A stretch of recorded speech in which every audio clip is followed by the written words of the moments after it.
Listo, ya empezó. Gracias. Buenas tardes a todos. Un saludo desde acá. La UNED, con mucha ilusión, ofrece estos espacios formativos e informativos para ustedes, tanto las familias como personal docente y otros profesionales vinculados al área de la educación, y espero que también empleadores, personas de recursos humanos, puedan estar acompañándonos hoy y mañana. En estos 2 días vamos a tratar temáticas acerca de los trastornos del espectro del autismo, que esperamos lleven a ustedes información importante, información accesible, que nos ayude a todos a poder comprender mejor la condición, pero al mismo tiempo nos provea de información científica confiable, porque desafortunadamente andan por ahí a veces una serie de ideas y de artículos que no son muy confiables y cuya información no está comprobada, y desafortunadamente nuestras familias y profesionales a veces se nutren de esa información. Entonces la idea de la UNED con estos espacios es ofrecer a ustedes esa información científica pertinente, actualizada, y que les provea de una información que los apoye para tomar decisiones adecuadas e informadas.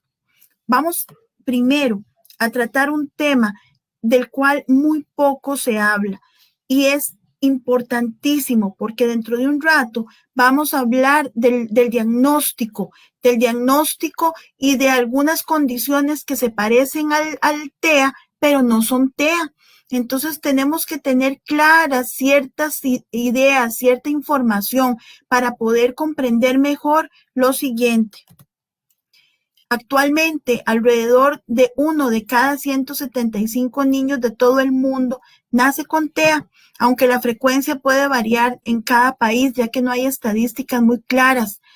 En Estados Unidos se dice, ¿verdad?, de acuerdo con información del Centro de Control de Enfermedades, que 1 de cada 68 niños es diagnosticado con autismo. Los varones tienen 5 veces más posibilidad de presentar TEA. Y los reportes indican que la mayoría de los diagnósticos se realizan después de los 4 años de vida. Esto nos deja con una ventana de oportunidad reducida en cuanto a la estimulación y el desarrollo de los chicos y chicas con TEA en los primeros 3 años de vida, que son sumamente importantes. Acá les dejo abajo ustedes pueden ver el nombre del artículo del cual tomo esta información, por si quieren tomarle foto y leer el artículo completo, que es sumamente interesante y sumamente informativo. Históricamente y hasta hace muy poco tiempo, el autismo era atribuido erróneamente a una alteración en el vínculo madre-hijo. La madre como culpable, una madre que no podía dar afecto suficiente a ese hijo o a esa hija, y entonces ese vínculo alterado daba como el resultado una persona con autismo. Afortunadamente, a partir de una exhaustiva investigación neurometabólica, genética, investigaciones cerebrales funcionales, neurofisiológicas y de neuroimagen, han habido hallazgos, aunque parciales, que han permitido identificar procesos neurobiológicos muy específicos, cuya causa es desconocida. Lo único que sí se conoce es que hay una interacción entre genes y ambiente. Ese es el núcleo en donde se va a gestar las diferentes expresiones del autismo. Si, por ejemplo, si pensáramos, y yo cuando en mi trabajo con familias siempre les pregunto, ¿a dónde creen ustedes que se encuentra el autismo en su hijo? ¿A dónde creen ustedes que se encuentra el autismo en su hija? ¿Verdad? Porque es importante esta pregunta.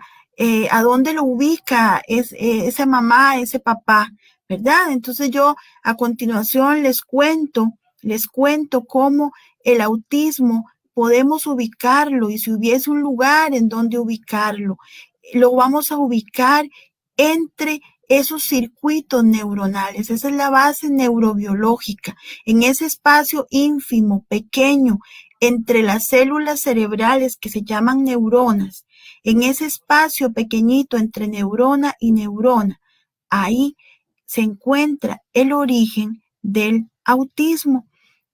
Las redes de neuronas van a formar circuitos neuronales y estos constituyen la base neurobiológica del sistema nervioso central que se manifiestan en la conducta, en los procesos mentales, en las emociones, en la memoria, el pensamiento.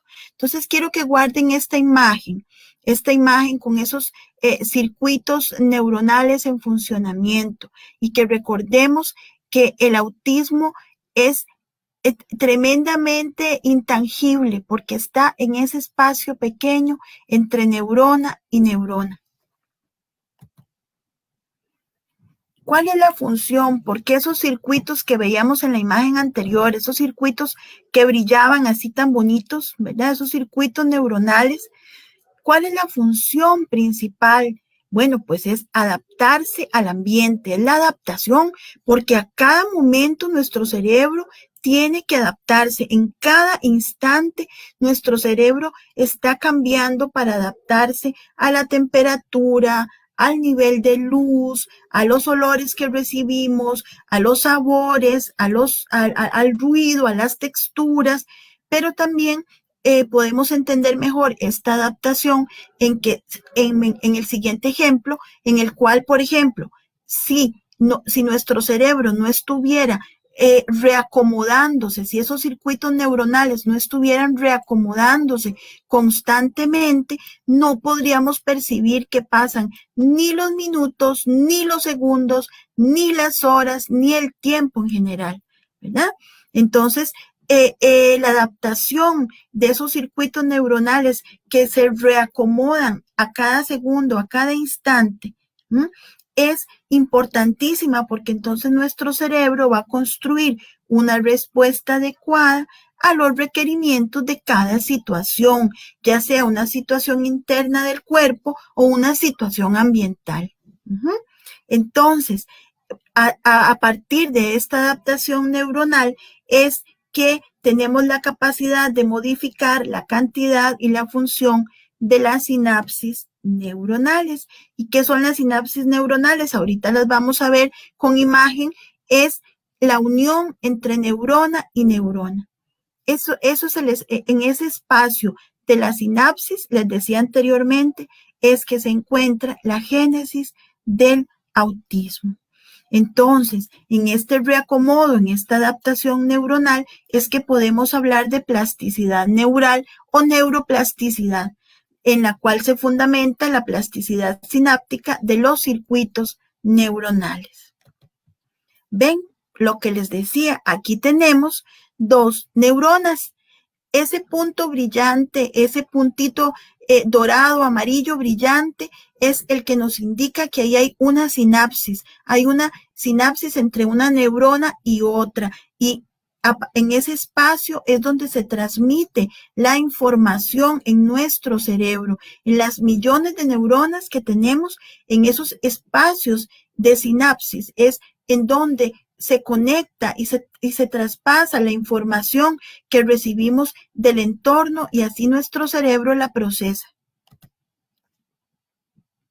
Ahora bien, quiero contarles algo importante. Se han encontrado en esas investigaciones que les dije anteriormente, en esas investigaciones neurometabólicas de neuroimagen, se han encontrado alteraciones en los circuitos y contactos sinápticos. Sí, y parece ser que los trastornos del espectro del autismo y el trastorno por déficit atencional con hiperactividad comparten rasgos biológicos muy similares. Es decir, que comparten los dos alteraciones en los circuitos cerebrales y en la función sináptica, que permite tratarlos o comprenderlos científicamente de forma conjunta. Entonces, y quiero que pongamos atención a esto, desde el punto de vista neurobiológico, trastornos del espectro del autismo y trastorno por déficit atencional son manifestaciones de las alteraciones en esos circuitos neuronales, en esos contactos sinápticos, específicamente contactos sinápticos en la corteza cerebral prefrontal, acá en nuestra frente, ¿verdad? En donde se ubican, y vamos a verlo posteriormente, nuestras funciones ejecutivas.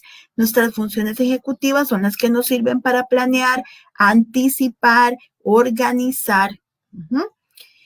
¿Y por qué se encuentran esas alteraciones? ¿Por qué ocurren? ¿Por qué ocurren esas alteraciones en los circuitos neuronales? Bueno, son causadas por mutaciones de los genes que participan en la formación de esa sinapsis y en la plasticidad sináptica y en la regulación de esa formación, de esa morfología de las espinas dendríticas de las neuronas, ¿verdad? Entonces, lo que quiero que nos quede claro aquí es que ocurren alteraciones en los circuitos neuronales que van a dar origen por una parte al TEA y también al trastorno por déficit atencional. Van a estar muy cerquita estas dos condiciones. Resulta ser que también quiero contarles algo importante acá, y es que el cerebro tiene un sistema de compensación para afrontar estas alteraciones en la neuroplasticidad. El cerebro no está del todo abandonado, ¿verdad? El cerebro está muy preparado para afrontar cierto tipo de alteraciones. Sin embargo,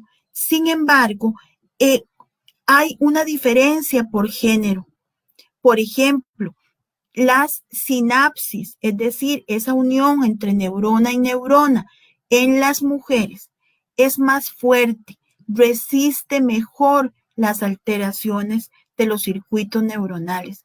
Por eso es que en las mujeres con autismo la expresión de las características es diferente, es diferente. En otro momento espero tener la oportunidad de ahondar en esto, pero la razón de que muchas mujeres con TEA presenten características diferentes a los varones y presenten menos comorbilidades, que ya vamos a ver qué son las comorbilidades, es precisamente en esa fortaleza sináptica que presentan las mujeres. En cambio, el varón es tremendamente susceptible a recibir alteraciones en esa sinapsis, y por eso el varón sí presenta mayores comorbilidades junto con el TEA. Entonces, como les decía, el cerebro tiene una capacidad compensatoria, pero hasta cierto punto, y las alteraciones son más fuertes en los varones que en las mujeres. El cerebro, sin embargo, siempre va a actuar como un sistema compensatorio. Es decir, el cerebro siempre va a construir caminos, papás y mamás. Si se ven alteradas ciertas rutas, el cerebro va a compensar y va a construir nuevas rutas. Es decir, es como si nos cerraran a nosotros acá ciertas carreteras, ¿verdad? En Costa Rica cerraran ciertas carreteras, y si fuéramos un cerebro, ese cerebro construye nuevas carreteras por otros caminos, ¿verdad? Por eso es que también se habla de que podemos estimular habilidades en racimo. Esto es un concepto hermosísimo de la neurociencia, porque cuando estamos estimulando, por ejemplo, habilidades visuales, no podemos dejar de estimular otro tipo de habilidades. Sin querer o sin proponérnoslo, vamos a estar estimulando habilidades de atención, habilidades auditivas, otro tipo de habilidades. Entonces, eso en el cerebro no está separado. Nosotros como terapeutas o como personas que acompañamos aprender a las personas con autismo, podemos estimular, ponernos objetivos individuales, pero en realidad estamos estimulando habilidades en racimo. Estamos estimulando habilidades en racimo. Recuerden siempre eso. Es decir, papás y mamás, que cuando estimulamos algo en nuestros hijos con TEA, no sabemos cuántas habilidades realmente estamos estimulando en ese cerebro al mismo tiempo. Yo quería darles esta buena noticia para que ustedes no crean que cuando hacen algo, por más pequeño que sea, esto va a dar fruto en sus hijos y en sus hijas.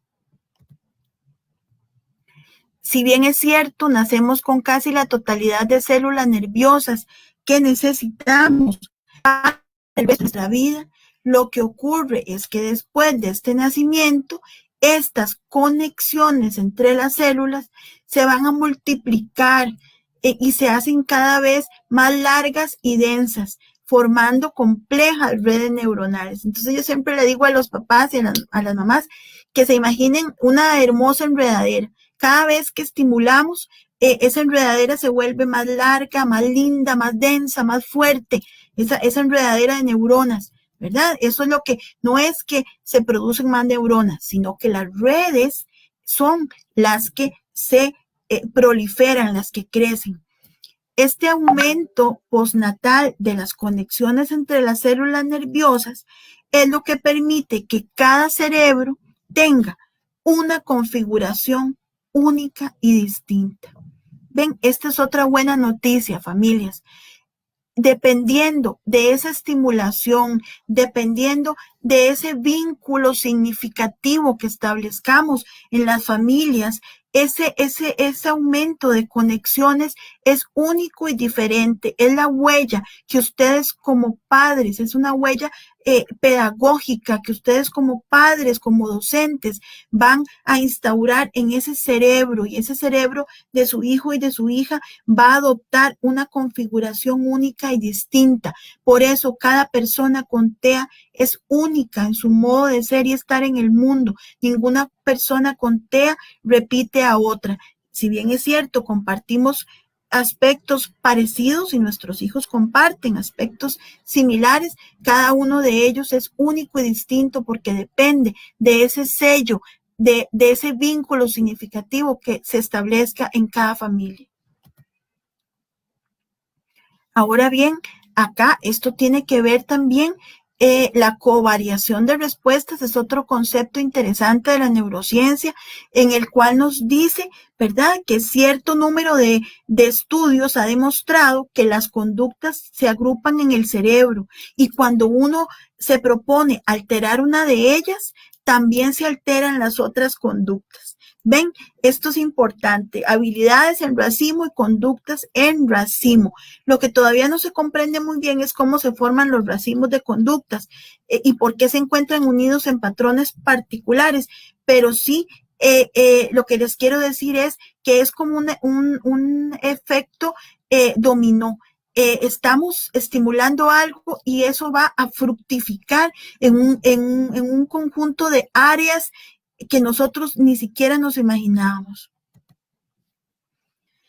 Asimismo, el concepto de cadenas conductuales es de vital importancia para comprender la conducta humana, porque una vez que nuestro hijo o nuestra hija con trastorno del espectro del autismo adquiere una habilidad, eso lo prepara para adquirir la siguiente. Y entonces vamos pasito a paso, poco a poco, pero siempre vamos avanzando. Ahora bien, hay otro concepto que tenemos que comprender hoy. Ustedes han escuchado mucho una palabra, han escuchado mucho la palabra espectro. A algunos no les gusta, a algunos les suena raro. La palabra espectro tiene una connotación muy positiva, familias. Tenemos que defender esa connotación positiva de la palabra espectro, porque significa eso que dijimos hace un ratito, que cada uno de nuestros hijos y de nuestras hijas es completa y absolutamente único. ¿Mm? Y entonces yo quiero compartirles la versión neurobiológica de por qué somos espectro, ¿verdad? Y para comprender por qué somos espectro, tenemos que entender un concepto importante que se llama migración neuronal. Resulta que las neuronas, cuando nos estamos formando en el vientre de nuestras madres, las neuronas no nacen en el lugar en que debieran ubicarse ya de manera permanente. Las neuronas nacen en otro lugar, que ahora vamos a ver un video y ustedes lo van a comprender mejor. Las neuronas nacen en otro lugar y realizan un viaje. Por eso se llama migración. Las neuronas van migrando a lo largo de todo el periodo de embarazo. Las neuronas van migrando hacia su lugar de destino. Este viaje no termina dentro del vientre de la madre. Todavía hay migración neuronal al año y 8 meses de que el niño fuera del vientre materno. Quiero que me entiendan esto porque es muy importante. La migración neuronal comienza en la semana 20 de gestación, pero no termina dentro del vientre, continúa. O sea que nuestros hijos cuando nacen, todavía las neuronas están migrando a su lugar permanente. Ese proceso no ha terminado. Y en estos viajes, como en todos los viajes, pueden suceder imprevistos. Y en ese viaje de las neuronas es donde se ha encontrado también la génesis del autismo. Y por eso es tan importante que entendamos este concepto del viaje de las neuronas, de la migración neuronal. Durante el desarrollo de las conexiones en la corteza cerebral, los axones de las neuronas van a establecer conexiones temporales inmaduras y se forma una subplaca temporal. Esto es, desde los 3 o 4 meses de gestación dentro del vientre materno hasta los 7 meses de vida intrauterina. Ahora bien,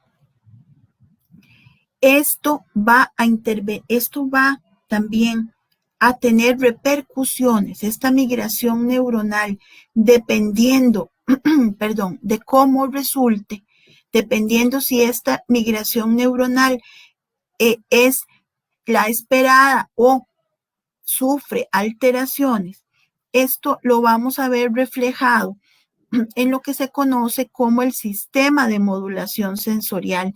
En las personas con TEA, las alteraciones sensoriales tienen que ver con esta migración neuronal, porque dependiendo de a dónde lleguen esas neuronas, si es el lugar esperado o es un lugar alternativo, va a haber en ese cerebro lugares hiperconectados es decir, muy conectados, y lugares poco conectados o con hipoconexión.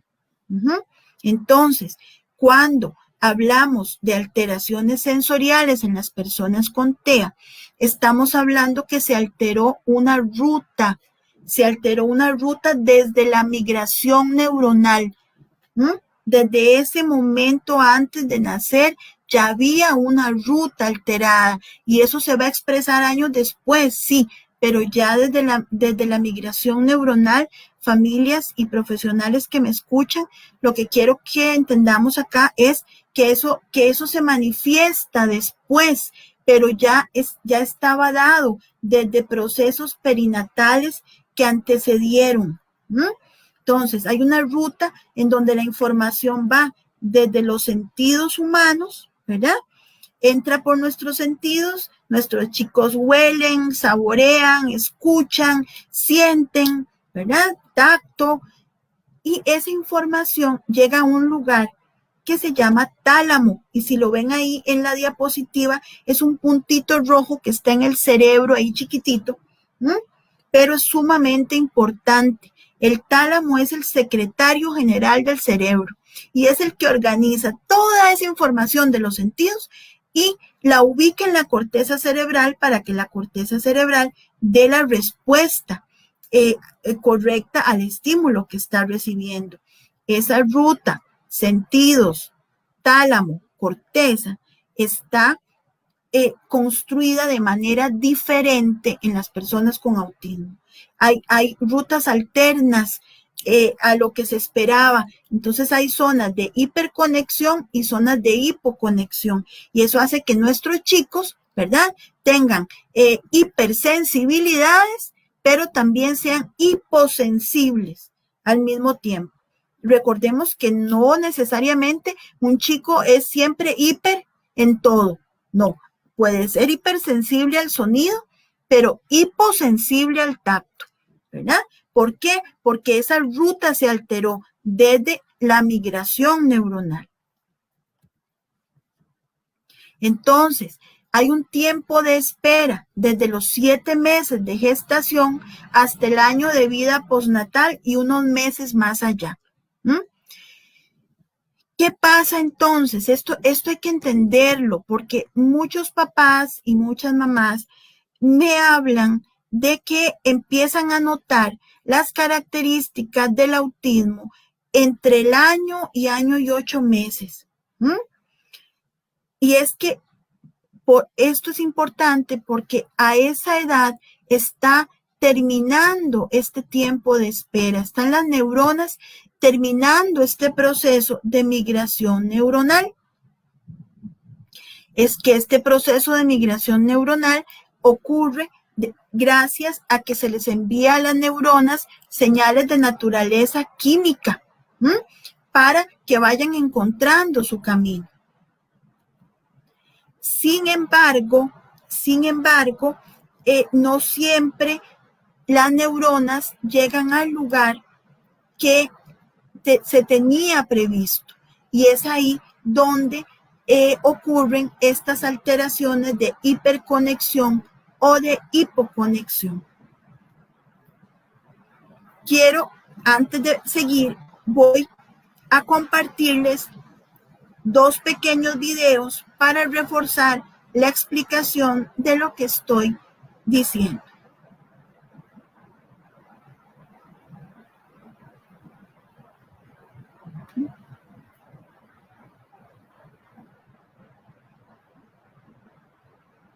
Okay.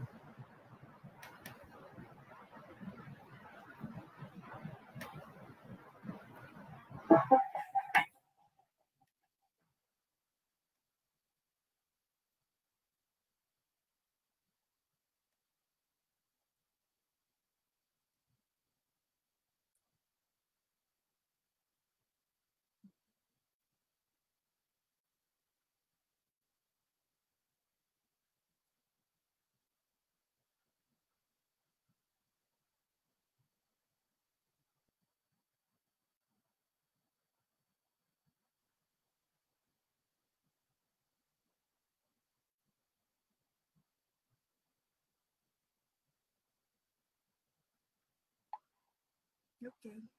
Perdón, no sé si me están escuchando todavía.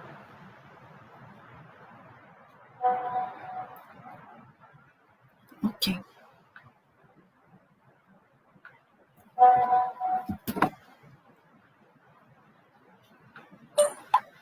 ¿Me escuchan? ¿Sí me escuchan, Esteban?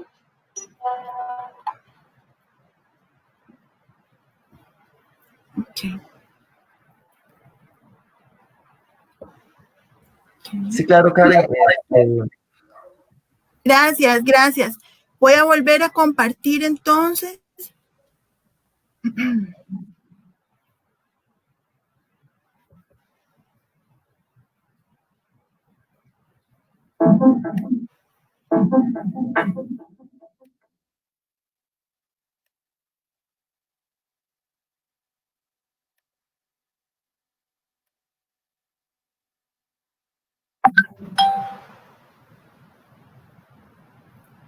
Gracias, ahí me dicen que se escucha perfecto, qué dicha. Ya casi logro que nos veamos Ya casi logro que nos veamos. Sí, ya casi voy con el video. Vamos a ver. Ajá. Muy bien.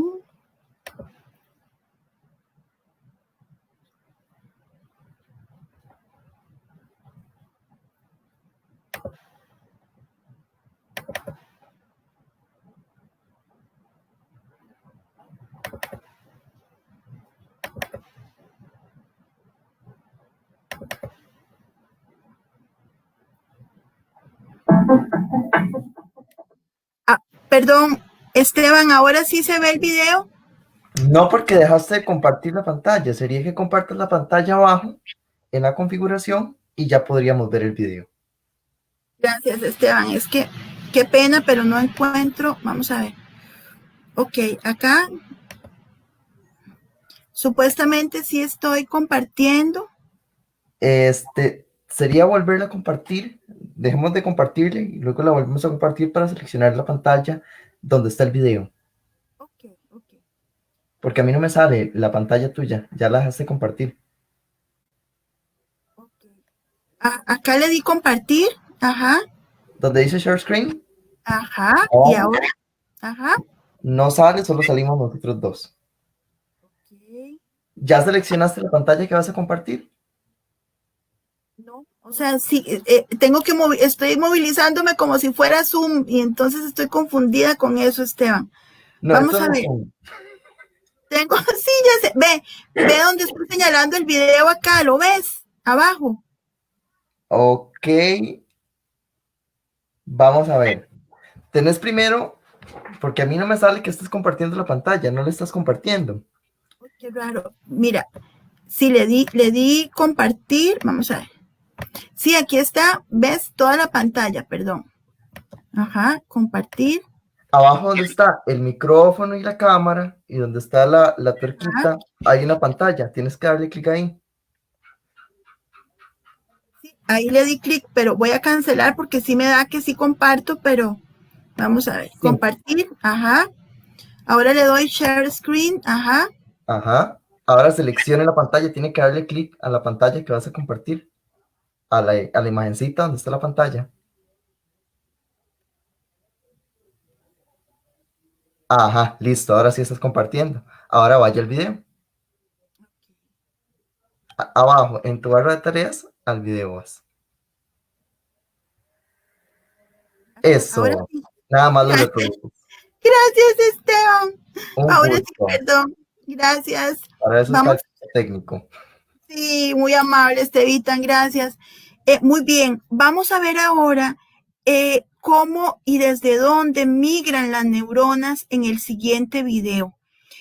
Vamos a ver la gestación de un ser humano desde que es un tubo neural, ¿verdad? Todos fuimos en algún momento un tubo neural, aunque ustedes no lo crean, y las neuronas van a migrar hasta llegar a la corteza cerebral. Desde la base de ese tubo neural van a migrar hasta la corteza cerebral para llegar a su lugar definitivo.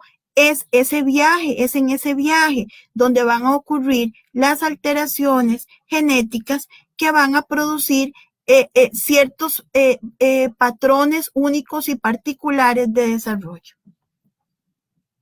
¿Saben?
Bien, vimos, ese es el viaje que realizan las neuronas, ¿verdad? Inicialmente. Ahora vamos a ver otro pequeño video chiquitito que nos habla específicamente de la migración neuronal.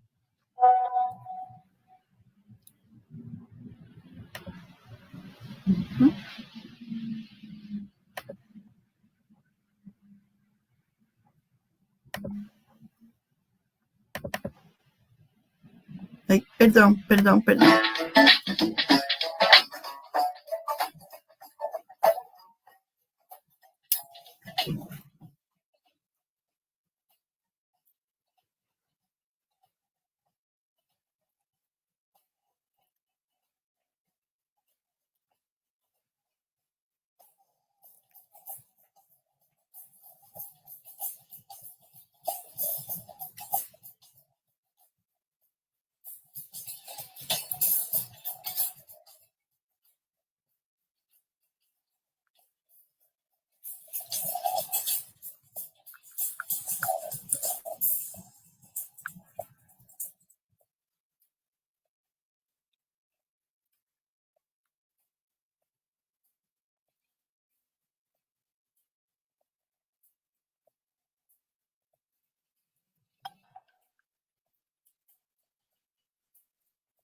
Bien, espero que haya quedado reforzado de mejor manera de lo que estábamos hablando. Vamos a volver en este momento a la presentación. Sí se ve, ¿verdad, Esteban? Hola. Correcto, sí se ve perfectamente. Súper interesante los videos. Gracias, Esteban. Muy bien. Ahora, otro aspecto importante aquí es que durante la infancia de nuestros chicos y chicas se origina una sobreproducción de sinapsis, ¿verdad? Es a partir de toda esa estimulación y de toda esa vinculación significativa, insisto, en que tenemos con nuestros hijos y nuestras hijas, ¿verdad? Que va a generarse toda esa sobreproducción sináptica, ¿verdad? Hasta llegar a la adolescencia, en donde se invierte el patrón y esa sobreproducción de sinapsis va a sufrir algo que se llama, que no es nada malo, porque es un proceso natural, no se me asusten, o bien la palabra sufrir, perdón, quise decir, va a ocurrir una poda del exceso como cuando podamos una enredadera, ¿verdad? El mismo cerebro se va a deshacer de la sobreproducción sináptica, de aquellos contactos sinápticos que no utilizamos mucho y se va a deshacer de eso, ¿verdad? Entonces, por eso es que podemos decir que nuestro cerebro presenta una neuroplasticidad adaptativa y reactiva. Entonces, no quiero que se me les olvide lo que hemos aprendido hoy sobre la sinapsis, sobre el viaje de las neuronas que se llama migración neuronal, que puede verse alterado por diversos factores. A veces se altera y no sabemos por qué se altera. Todavía la causa exacta del trastorno del espectro del autismo no se conoce, ¿verdad? Entonces, esta información es importante para que ustedes la tengan por ahí, ¿verdad?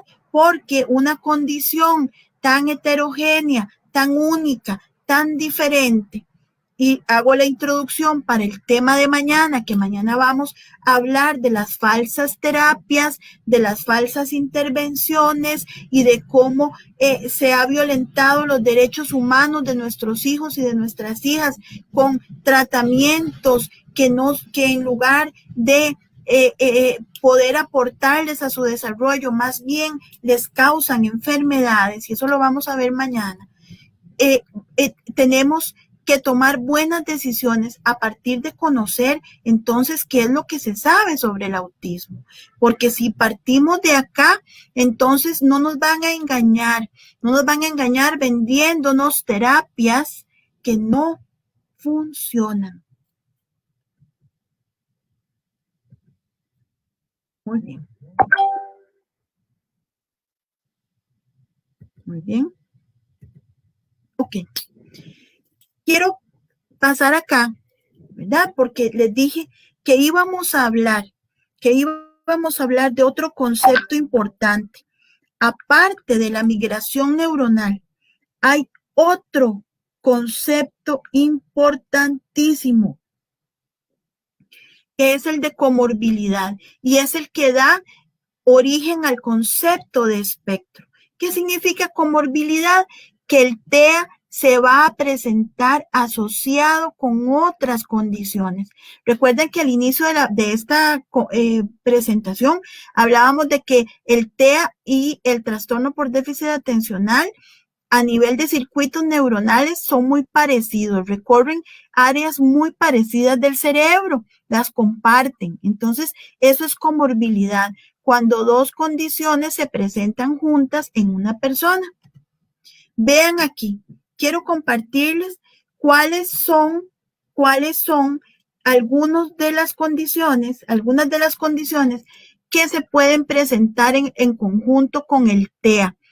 ¿Y cuál es mi objetivo? Quiero que recuerden, son muchas, son como 4 cuadros igual a esto. ¿Por qué? ¿Por qué les presento este cuadro? No para que se me asusten, no es para que se me asusten. Les presento este cuadro porque el diagnóstico del autismo es sumamente complejo y no puede ser realizado por cualquier persona. Ni siquiera es conveniente, y dicen las investigaciones, utilizar ciertas pruebas que andan por ahí, que las venden a un precio sumamente oneroso y caro para las familias. Actualmente las buenas prácticas, las recomendaciones de buenas prácticas a nivel internacional recomiendan que se le hagan estudios genéticos a los niños con trastorno del espectro del autismo. Es decir, que puede haber una prueba que detecte que hay características del TEA, pero no estaría detectando estas otras condiciones que están acá, que ya las vamos a enumerar, que también pudieran estar presentes. Por favor, familias, entendamos esto.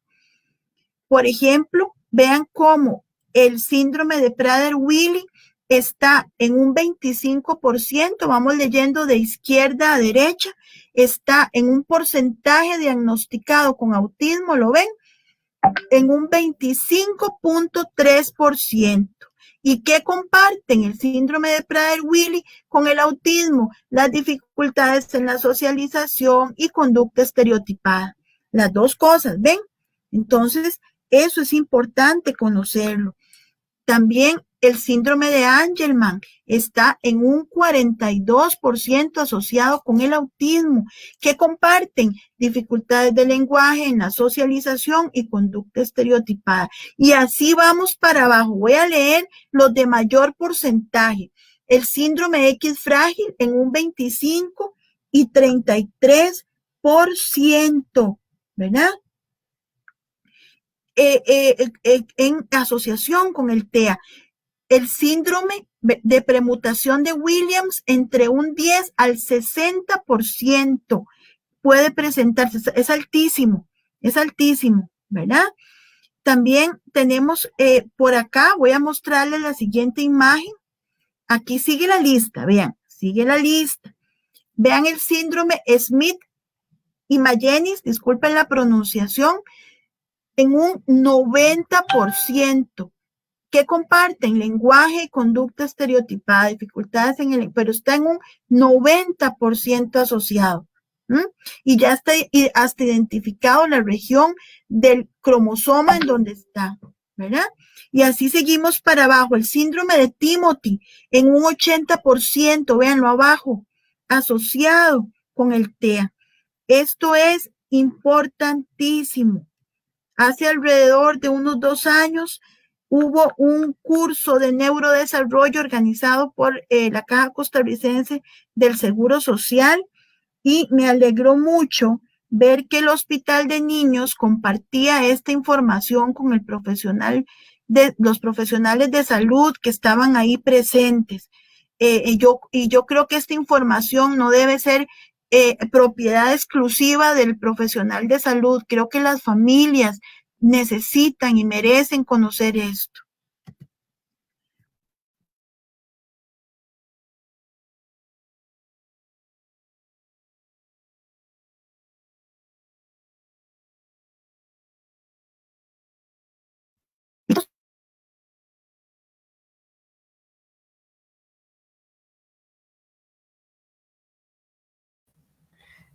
Disculpe, Karen desactivó el micrófono.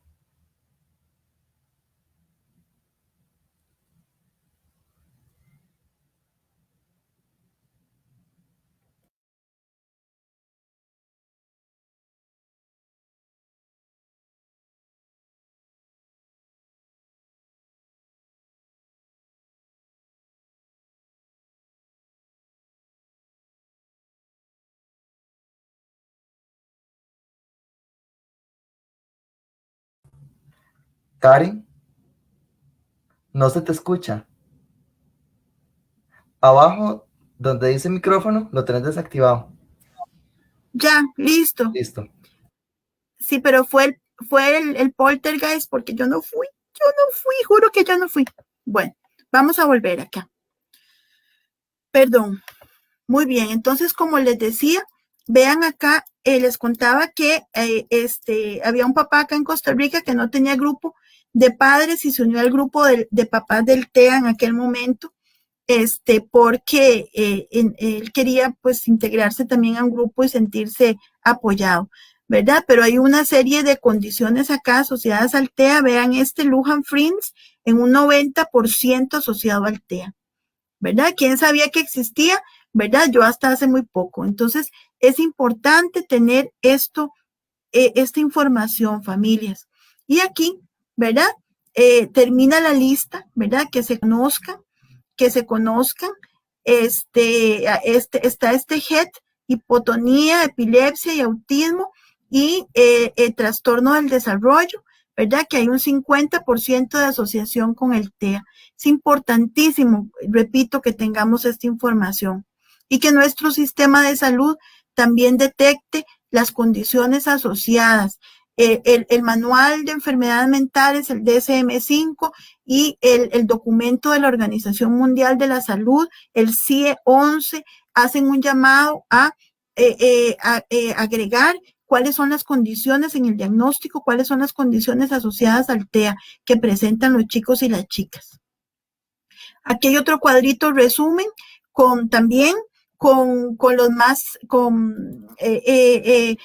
frecuentes que se asocian al TEA, ¿verdad? Ya vimos el X frágil, el Timothy, el síndrome de Rett, que se presenta mayoritariamente o es prioritario en las mujeres, el síndrome de Down, los chicos con síndrome de Down pueden presentar TEA también, el síndrome de Angelman, otro nuevo acá, el Potocki-Lupski, ¿verdad? El que está abajo también, la esclerosis tuberosa, la macrocefalia, ¿verdad? Entonces es importante revisar si nuestros hijos están presentando alguna condición asociada.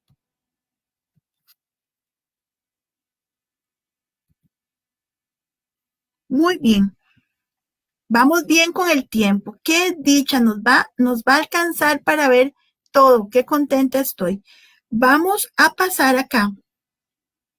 Vamos a pasar acá a ver la siguiente presentación. Vamos a ver.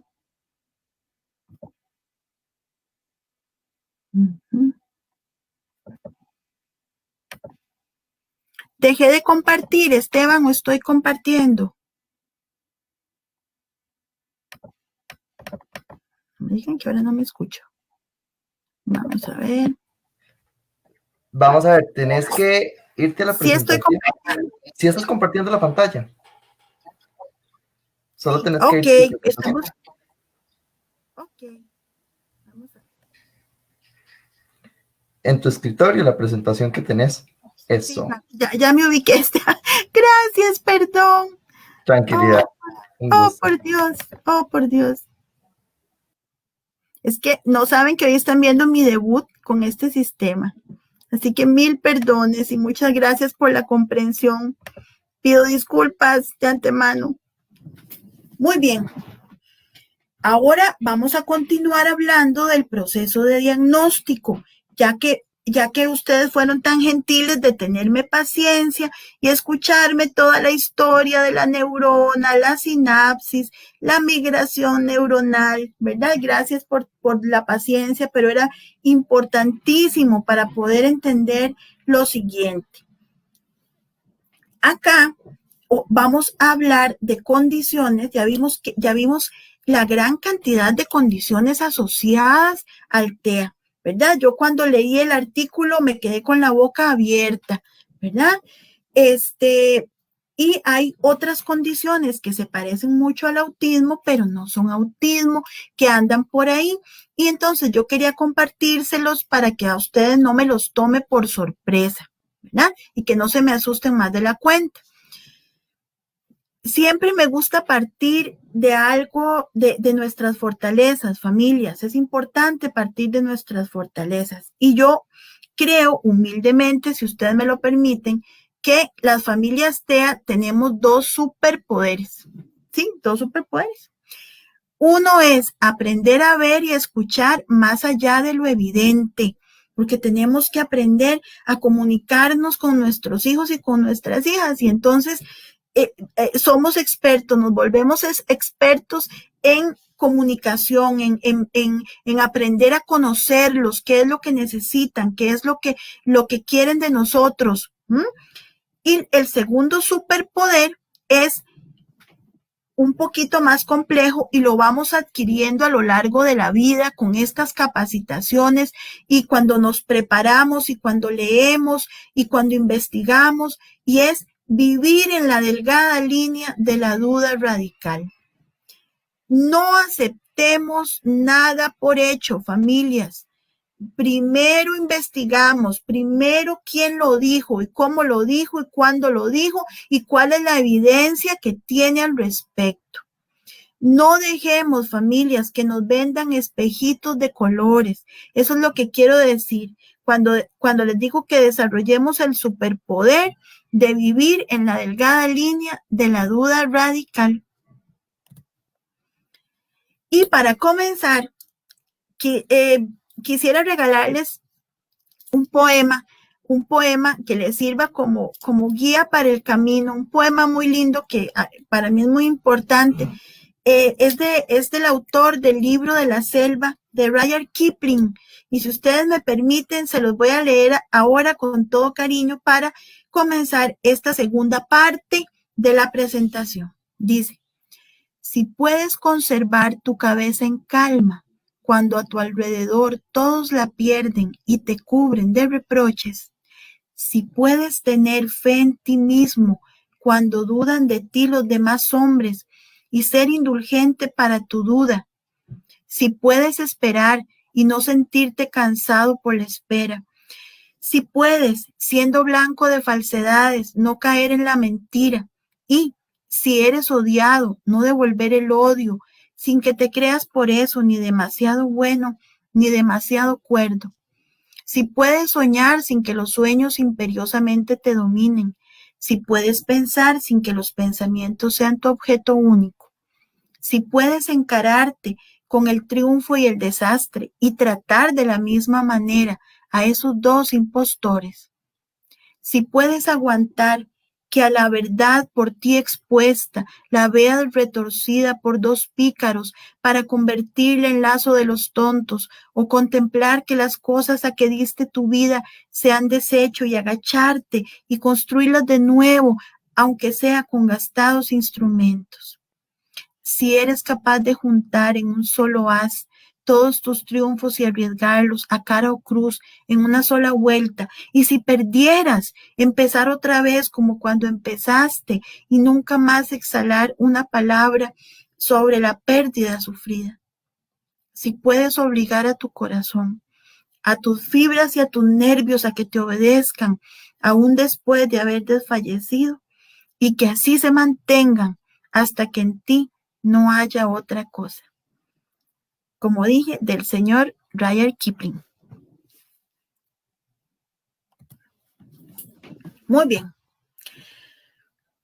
El diagnóstico de los trastornos del espectro del autismo, luego de que vimos la presentación anterior, todavía con más autoridad podemos decir que requiere obtener datos de la historia de los chicos, datos bien detallados, precisos, observación de la conducta. Ojalá que podamos filmar sus conductas, tenerlas documentadas, ¿verdad?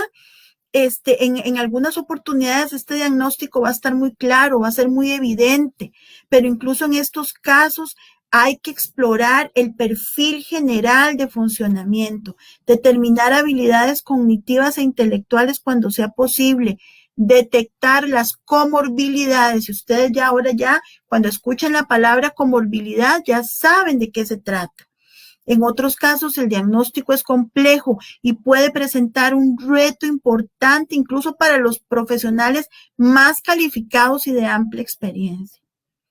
¿Qué tenemos que tener en cuenta? Que la complejidad del diagnóstico depende de varios factores. Primero, que se explora la conducta humana, que es compleja. Pero este otro es más importante, que trabajamos con un ser en crecimiento, sujeto a influencias genéticas y ambientales, que cambia constantemente como resultado de esas influencias y del aprendizaje. Entonces, los criterios del autismo van a ir evolucionando conforme aquella persona también va creciendo y va evolucionando. Por eso, el momento puntual de la evaluación es solamente eso, un momento, no es lo que va a determinar el diagnóstico, por eso no es lo que va a determinar la vida de esa persona. El diagnóstico es una fotografía, digamos, del momento de ese chico y de esa chica, ¿verdad? Entonces, no es una sentencia, el diagnóstico no es una sentencia, nadie puede decir, ¿verdad? Yo siempre le digo a las familias, cuidado con los futurólogos, esos que ven el futuro. No se puede decir si sí o si no, ¿verdad? Hay que un día a la vez y hay que seguir luchando y caminando un día a la vez. Otro aspecto importante es que todavía no sabemos suficiente sobre el TEA, ¿verdad? Y que se requiere abordar y acompañar a la persona desde diferentes perspectivas profesionales. El diagnóstico tiene sus límites, ¿Por qué? Bueno, porque tenemos que revisar primero qué se considera el desarrollo típico de una persona. Todavía hay muchas personas que desconocen, bueno, ¿qué debería suceder a tal edad? Eso es importante tenerlo claro. Hay que tener claro las comorbilidades también, vea qué importante, ¿verdad? ¿Qué otras condiciones están asociadas? ¿Para qué? Para hacer un diagnóstico diferencial. Pero también hay que conocer que existen diagnósticos no codificados. Eso es de lo que les voy a hablar ahora.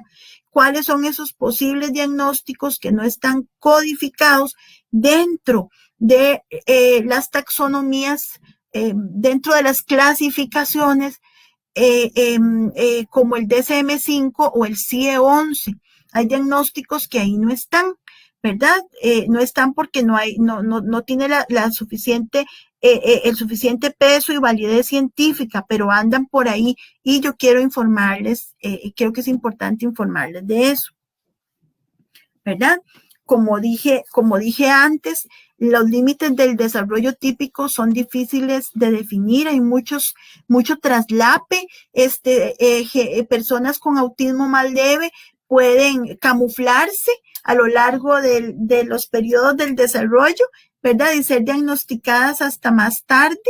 Entonces hay que seguir ciertos principios de observación de la conducta. Por ejemplo, estos tres. Uno, el patrón conductual no es apropiado para la edad o sí lo es. Es un patrón disruptivo, es decir, presenta algunas o muchas dificultades, es persistente, se presenta solo en uno o varios ambientes, se mantiene en el tiempo en diferentes contextos, puede presentar variaciones como resultado del acompañamiento terapéutico. En fin, hay que revisar esos temas. Las comorbilidades, ¿verdad? Ya lo dijimos, puede haber 2 o más diagnósticos que se presenten juntos y esto es importante. Familias, sin que uno sea necesariamente causa del otro, pueden coexistir en el tiempo, no necesariamente hay que establecer una relación de causalidad, ¿verdad? Sin embargo, el impacto de cada diagnóstico es sumativo, es acumulativo al impacto de los otros diagnósticos comórbidos. Las comorbilidades más frecuentes en los TEA es el trastorno por déficit de atención y ya vimos en la presentación anterior que comparten rutas neuronales, comparten caminos en el cerebro, por eso es que se presentan juntos con hiperactividad e impulsividad y los trastornos de ansiedad. El diagnóstico diferencial. Hay que hacerse una pregunta importante. ¿Qué distingue realmente al autismo de toda la lista de diagnósticos diferenciales que vimos ahora? De acuerdo con esta señora, doña Lorna Wing, que es una doctora que apoya y propone el concepto de fenotipo ampliado del autismo. Doña Lorna Wing dice, miren, en las familias hay personas que tienen características muy parecidas a la persona con autismo. Eso es el fenotipo ampliado del autismo.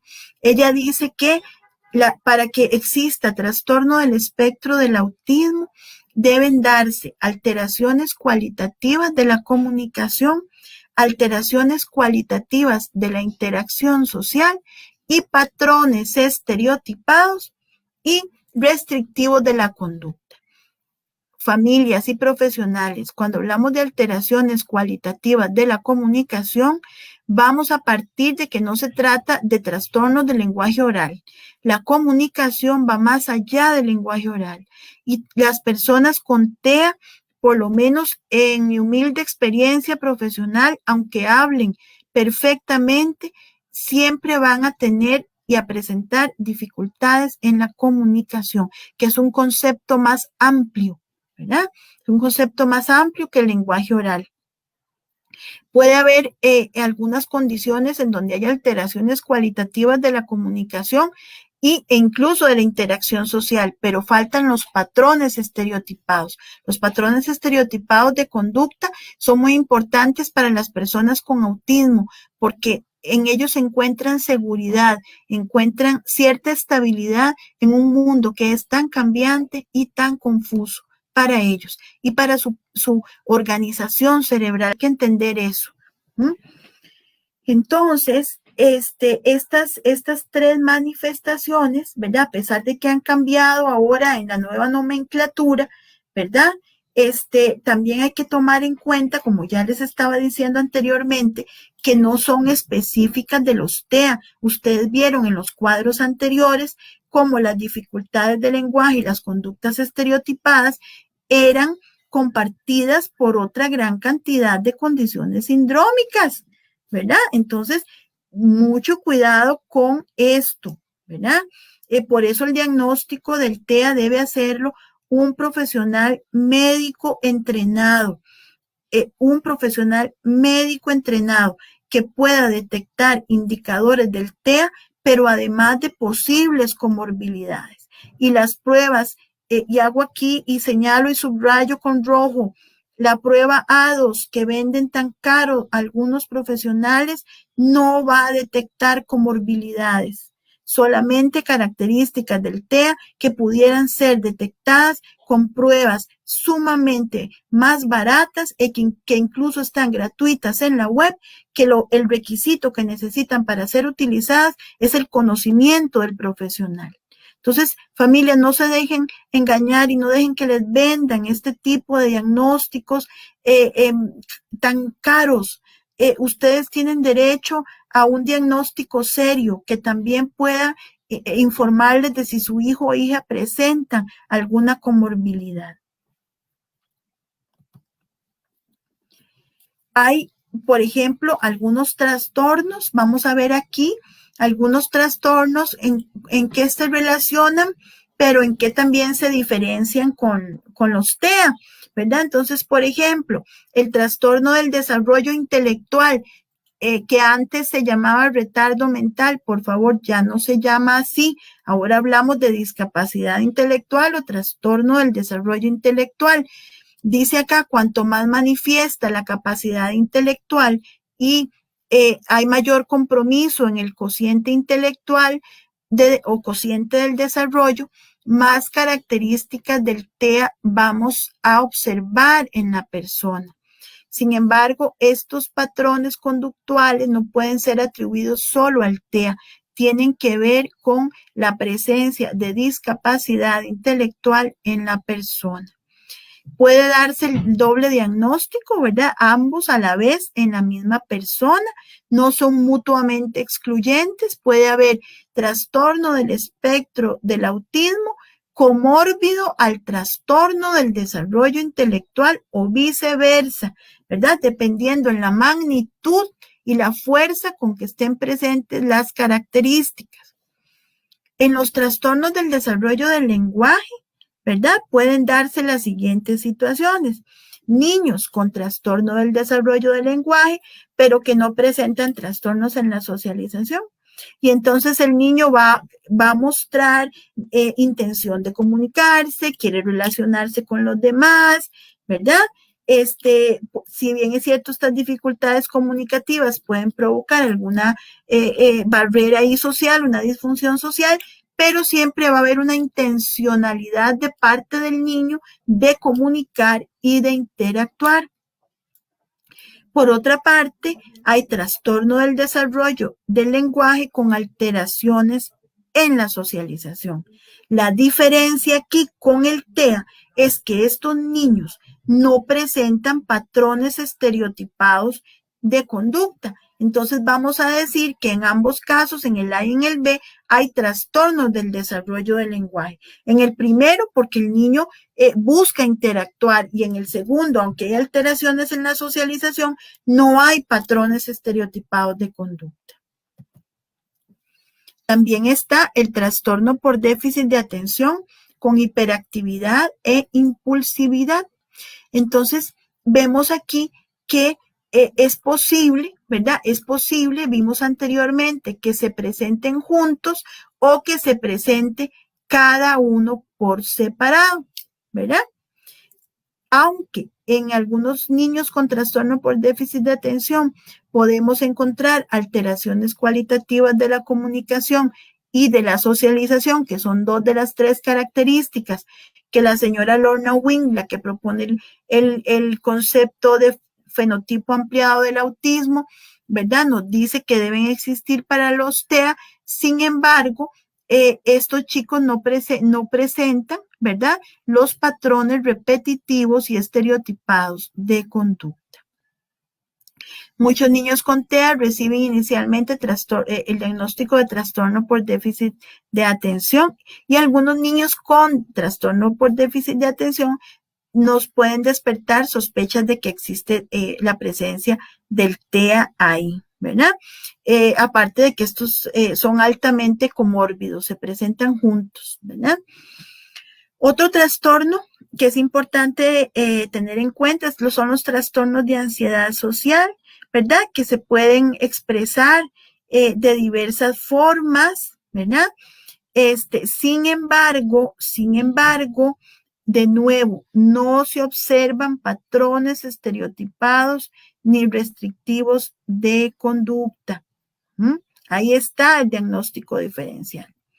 El trastorno por movimientos estereotipados también, ¿verdad? También existe por sí mismo, ¿verdad?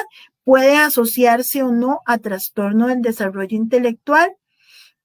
También pueden asociarse, aparecen sin asociación a alteraciones cualitativas de la comunicación, de la interacción social o patrones restrictivos de conducta. Ven, aquí hacen el diagnóstico diferencial. Sí, hay movimientos estereotipados, pero no hay alteraciones de la comunicación y no hay patrones restrictivos de conducta. O sea, no es trastorno del espectro del autismo. También se habla de la esquizofrenia de inicio temprano. Es importantísimo comprender, y aquí por eso es que el concepto de migración neuronal para mí es tan importante. Las conductas de las características del espectro de la esquizofrenia, que también es un espectro, aparecen siempre de manera tardía. En la persona con autismo, ya desde el periodo de gestación, esas características están ahí. Entonces, eso diferencia completamente el espectro del autismo del espectro de la esquizofrenia. Aparte de que no hay evidencia de que las personas con TEA sean más propensas a presentar esquizofrenia que cualquier otra. Aquí también es importante cuando hay regresiones en el comportamiento debido a encefalopatías epilépticas, ¿verdad? Aquí puede ser que existan como debido a crisis epilépticas, regresiones en el desarrollo de una persona, ¿verdad? Aquí hago la aclaración de nuevo y los remito al concepto de migración neuronal. Vean, las familias empiezan a notar la presencia del autismo alrededor de los 18 meses, 2 años de edad generalmente. No es que una regresión, no es que el niño tenía conductas. Es cierto que el niño puede parecer que tenía conductas y las dejó de hacer. Hablaba y dejó de decir las palabras que decía, o jugaba y dejó de jugar. Esto ocurre porque la migración neuronal concluye, se establece, se estabiliza y ya se va a notar mucho mejor en la conducta cómo quedó esa organización cerebral, pero no es que el niño retrocedió, ¿verdad? Entonces, sí es cierto que hay regresiones asociadas a la epilepsia, pero en el caso del autismo, esto no es una regresión. Las regresiones asociadas a la epilepsia ocurren más tardíamente entre los 4 y 5 años, no como se observa en el autismo, como dicen las mamitas y los papás, que entre los 2 y 3 años. Hay una diferencia importante. Espero no haberles hecho un enredo con esto. Es algo que ocupa una explicación más amplia, pero espero haberles podido resumir. Tiene que ver, ¿verdad? La conducta, las conductas que ven a los 2 años los papás de autismo más fuertemente presentes tienen que ver con que terminó el proceso o llegó, ¿verdad? A la culminación de la migración neuronal en ese momento.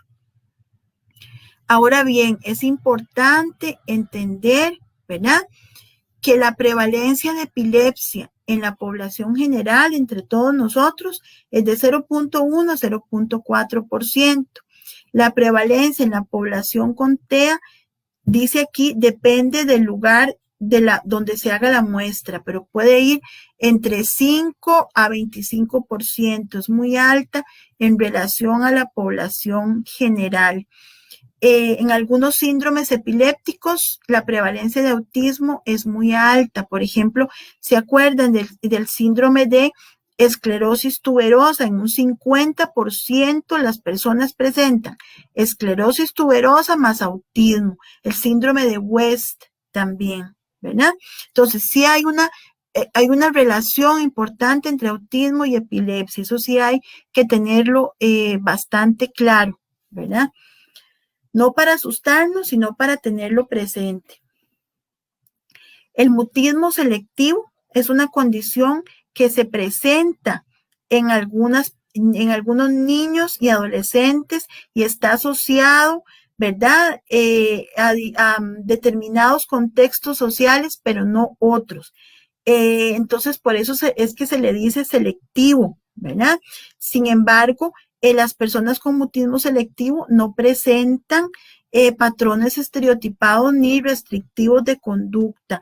Tiene que ver más bien con otras situaciones emocionales que puede estar pasando el niño o la niña, no con presencia del TEA necesariamente. Y acá, algo también muy importante es que existe actualmente, algunas papás llegan y me preguntan también de que por qué les dijeron que su hijo o hija presentaba rasgos de personalidad de autismo, ¿verdad? Este término, ¿verdad? Está bastante, pues, desacreditado, ¿verdad? Recordemos que el TEA es un espectro y que algunas personas pueden presentar características sin llegar a cumplir los criterios suficientes para el diagnóstico, ¿verdad? Y además no encajan en ninguna otra categoría diagnóstica.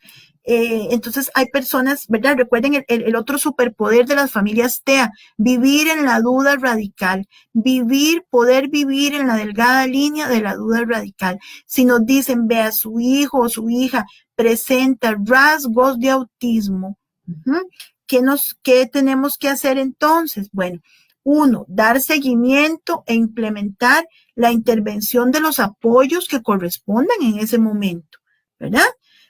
Dos, no dejar de lado la sospecha porque tal vez más adelante el cuadro se define como tal, las características se hacen más contundentes, entonces vamos a haber aprovechado el tiempo dándole los apoyos que requería en ese momento aquel niño, aquel adolescente, ¿verdad? Obviamente el rasgo de autismo no es un diagnóstico preciso ni formal, es solamente una hipótesis que debe esperar un proceso para confirmarse o descartarse, ¿verdad? Dice acá una cita de este doctor, dice, el diagnóstico del TEA está siendo utilizado indiscriminadamente para describir niños y adolescentes con un patrón de conducta atípico en el desarrollo social, sin el suficiente cuidado en la discriminación de comportamientos alternativos, problemas de desarrollo comunicativo y cognitivo.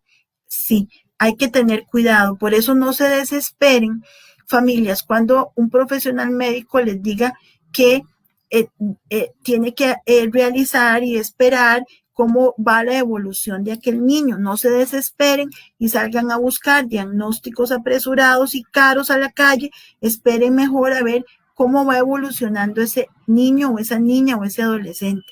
Lo que sí es prioritario es brindarle los apoyos, ¿verdad? Como dice aquí, implementar la intervención que corresponda, ¿verdad? Independientemente de un diagnóstico claro. ¿Qué es lo que requiere ese chico? ¿Cuáles son los apoyos? Bueno, vamos a buscarlos, ¿verdad? El diagnóstico llegará más tarde o más temprano, pero los apoyos sí tienen que llegar a tiempo, familias. Eso sí, lo tenemos que tener claro. Y desde el enfoque de la educación inclusiva, eso es lo importante, generar los apoyos para estas personas.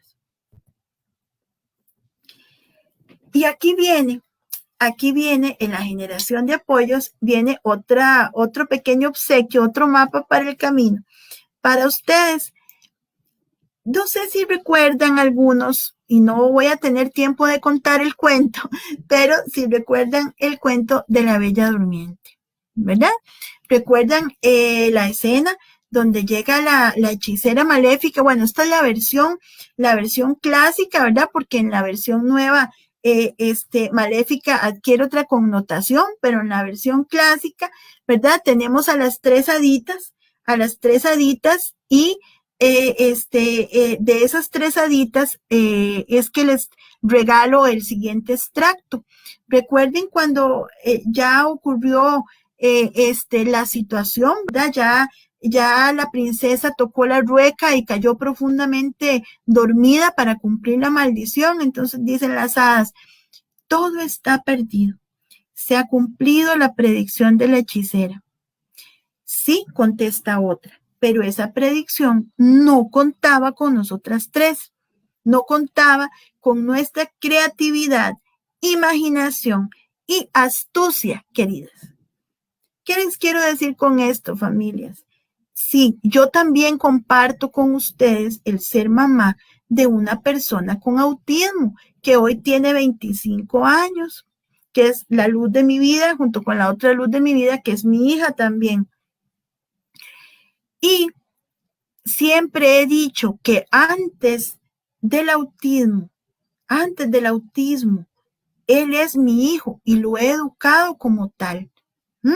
Entonces, la vida no contaba con que aunque me lo diera y me lo regalara como una persona con autismo, no contaba ni con nuestra creatividad, ni con nuestra imaginación, ni con nuestra astucia, ni con nuestro amor como familias.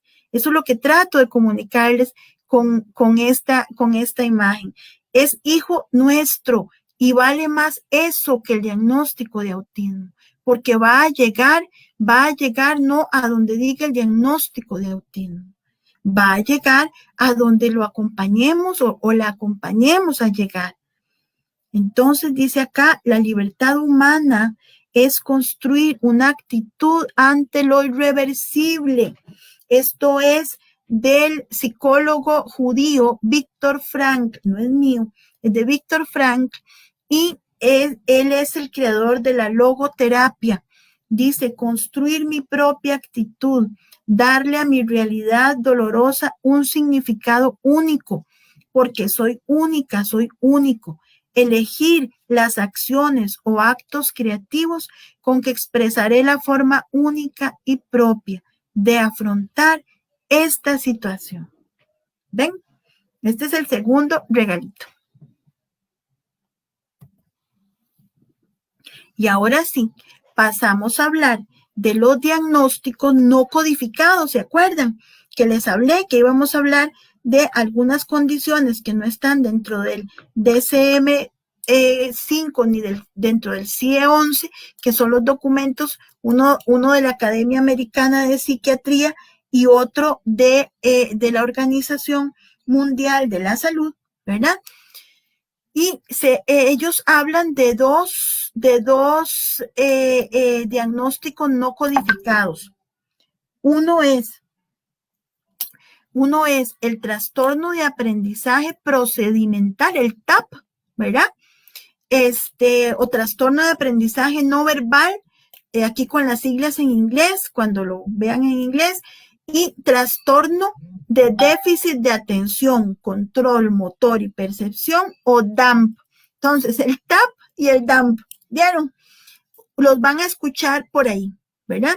¿Por qué no se habla de estos diagnósticos en los sistemas clasificatorios? Bueno, esto se debe a que los neuropediatras, neuropsicólogos, infantojuveniles, psicopedagogos, profesionales en psicología, etcétera, ¿verdad? No han intervenido en la redacción del DSM-5 o del CIE-11, ¿verdad? Y todos los anteriores.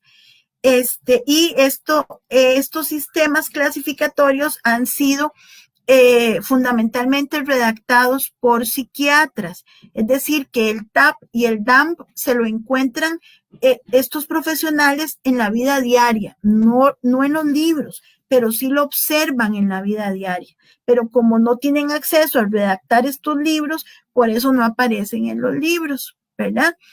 Sin embargo, ¿verdad? Esto queda todavía, pues, en debate. Esperemos que quede todavía en debate.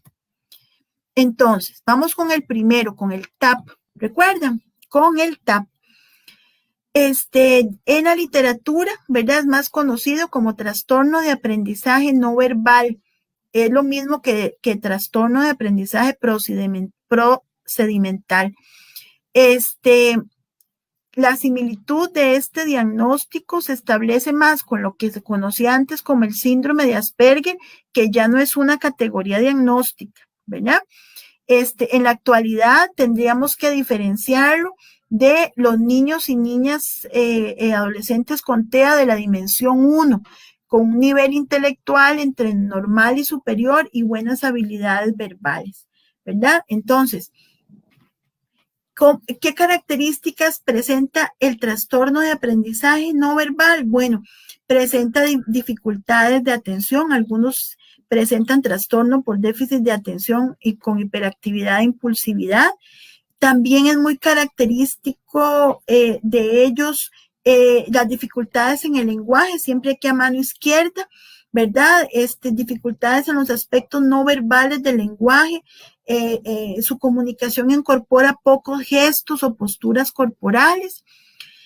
Hay dificultades en el desarrollo del control motor, el desarrollo motor grueso, coordinación, equilibrio, algunas dificultades, ¿verdad? Que los hace no interesarse mucho en algunas actividades deportivas, dificultad para amarrarse los zapatos, abotonarse, puede ser un poco tardío la adquisición de estas habilidades y con alguna frecuencia, algunos en el examen, ¿verdad? Neurológico, algunas características que el neurólogo va a observar ahí, ¿verdad? También dificultades en el aprendizaje escolar, de la lectoescritura, del cálculo, más tardíos para leer, ¿verdad?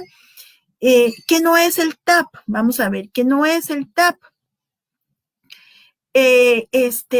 Ellos, por ejemplo, ¿en qué se diferencia? ¿En qué se diferencia con el TEA? En que tienen deseo en establecer amistades, aunque no sean muy hábiles, dice aquí, en lograrlo. Se relacionan de mejor forma con niños más pequeños o mayores, incluso con los adultos, ¿verdad? Dice que presentan dificultades en el uso social del lenguaje, en la pragmática, como los TEA, ¿verdad? Dependen mucho del contexto para comprender de manera adecuada el mensaje. Presentan dificultad para comprender el sarcasmo, el lenguaje figurado o doble sentido, esto en grados variables. También la prosodia se ve afectada, ¿verdad? Pero el TAP no es un trastorno dentro del espectro del autismo. No implica discapacidad cognitiva ni trastorno del desarrollo intelectual y no es explicado por lesiones neurológicas como la parálisis cerebral infantil. ¿Ves? Entonces, el diagnóstico neuropsicológico no aparece codificado en ninguna de las dos taxonomías, ni en el DSM ni en el CIE-11, y en caso de querer codificarlo, ¿verdad? Habría que analizar los siguientes factores. Primero, la presencia de déficit atencional con hiperactividad. Si hay un trastorno del desarrollo de la coordinación, si hay trastornos específicos del aprendizaje y si hay trastorno de la comunicación social. Pero vean que aquí en el TAP no hay patrones repetitivos ni estereotipados de conducta. Comparte muchas características con lo que antes se conocía como síndrome de Asperger, pero no hay patrones estereotipados ni restrictivos de conducta. Existe el TAP con déficit atencional y el TAP sin déficit atencional, ¿verdad? Y aquí tenemos este cuadrito que nos muestra, ¿verdad? Como sin déficit de atención vamos a encontrar trastornos en la coordinación motora, un rendimiento bajo en las pruebas neuropsicológicas, vamos a ver dificultades específicas de aprendizaje, problemas en las relaciones sociales, ¿verdad? No va a presentar, dice criterio de exclusión, no presenta discapacidad o trastorno del desarrollo intelectual, ¿verdad? Ni trastorno específico del lenguaje, muy bien. Pero también está el trastorno de aprendizaje, el TAP, con déficit de atención, ¿verdad? Que va a presentar todo lo anterior, pero también va a presentar el déficit de atención. Y pasamos al DAMP, ¿verdad? Al DAMP, que es el déficit de atención más dificultades en el control motor y en la percepción. Por sus siglas en inglés se llama DAMP, ¿verdad? Es una categoría diagnóstica planteada a finales del siglo pasado. Oigan ustedes, es muy reciente, ¿verdad? Por profesionales de los países nórdicos. Para definirlo, hay que verificar que el trastorno por déficit atencional, al igual que los TEA, ¿verdad? Esté presente. Esto implica que las manifestaciones propias del trastorno por déficit atencional van a acentuarse en este DAMP, en los chicos diagnosticados con DAMP. Y también es importante recordar que va a haber dificultad en el control motor, ¿verdad? En el control motor. Y hay un déficit en la percepción también, ¿verdad? Pero que sus manifestaciones principales son la inatención, la hiperactividad y la impulsividad. Y también va a haber deterioro en el rendimiento académico y disfunción social, ¿verdad? ¿Qué hacemos cuando nos encontramos con adolescentes y adultos que sospechamos la presencia tardía del trastorno del espectro del autismo, ¿verdad? Recordemos que el TEA no es una enfermedad, entonces no hay curación, ¿verdad?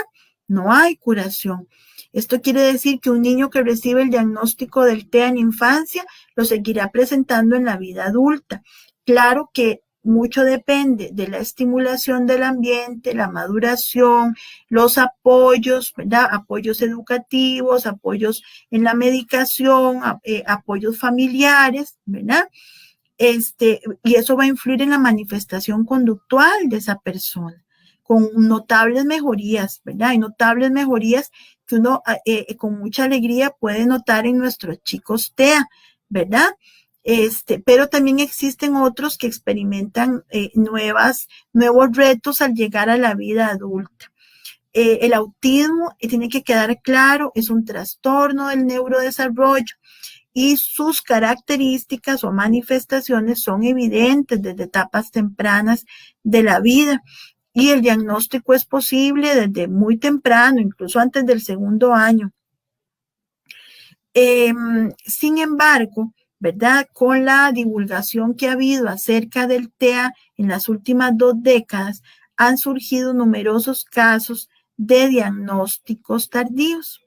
¿Qué podemos pensar? ¿Cuáles posibilidades ocurrieron aquí? Bueno, casos de personas con TEA que no recibieron nunca el diagnóstico, sino que recibieron otros diagnósticos equivocados.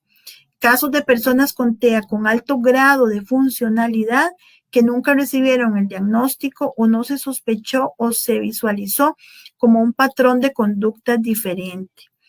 Y casos de personas que reciben de manera tardía el diagnóstico del TEA, pero que en realidad no es TEA y que pudiera ser esquizofrenia de inicio temprano, trastornos de la personalidad o un trastorno obsesivo compulsivo asociado a dificultades de la interacción social.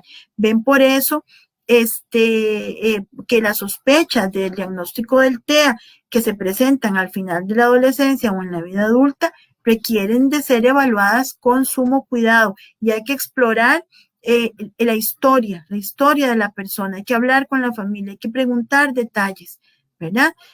Hay que hacer un proceso un poco más detallado, ¿verdad? Entonces, ¿qué se requiere? ¿Qué se requiere para el diagnóstico de autismo? Porque no es fácil, no podemos tomarlo a la ligera. Recordemos que cuando decimos que el diagnóstico es clínico, es que es un profesional observando. Yo siempre hago la broma que es aujímetro, ¿verdad? No es aujímetro porque hay conocimiento detrás, ¿verdad? Me perdonan los profesionales, no es aujímetro, pero es un diagnóstico clínico, se hace observando y entonces debe haber conocimiento. ¿Qué es lo que primero debe haber? conocimiento, que ese profesional sepa qué es lo que va a observar y qué es lo que necesita observar y detectar, ¿verdad? Que existe un alto índice de sospecha, eso va a contribuir mucho. Apoyarse en algunas herramientas, ya dije, no todas son tan carísimas, ¿verdad? Hay algunas muy buenas y disponibles. Un trabajo interdisciplinario, aprender a dialogar entre profesionales. Eso nos va a ayudar y nos va a dar una mayor precisión diagnóstica.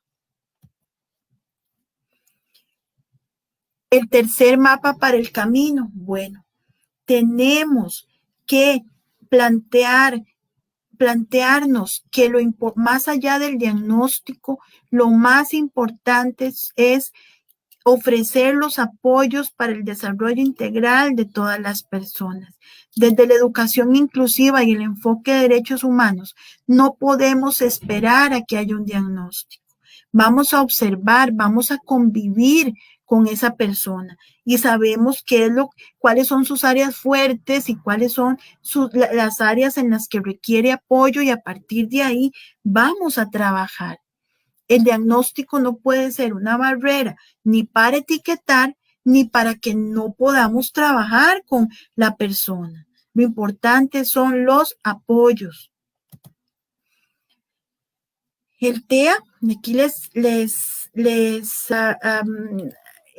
regalo una cita, si ustedes me preguntan, del manual de apoyo, ¿verdad? Y publicado por el Senarec. ¿Cuál es mi página favorita? Es la 40. Por lo menos en la versión escrita, no sé si en la digital está en la 40, ¿verdad? Donde la filóloga no me corrige y me deja poner: mi hijo no está loco. Esto es importante. El TEA es un trastorno del neurodesarrollo, una alteración del patrón típico, que no es una enfermedad y que no es enfermedad mental. Eso tenemos que tenerlo muy claro. Familias y profesionales que hoy me hicieron el honor de acompañarme. Este ha sido mi aporte, ha sido mi aporte por hoy, muy agradecida.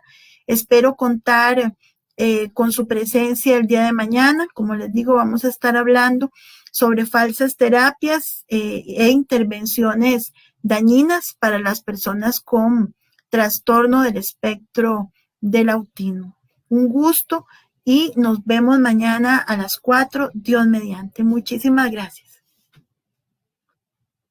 Usted me indica, Esteban. Listo, entonces. Excelente live, doña Karen. Listo. Muchas gracias a todos. Gracias, me Nos vemos despido. mañana. Hasta luego, gracias.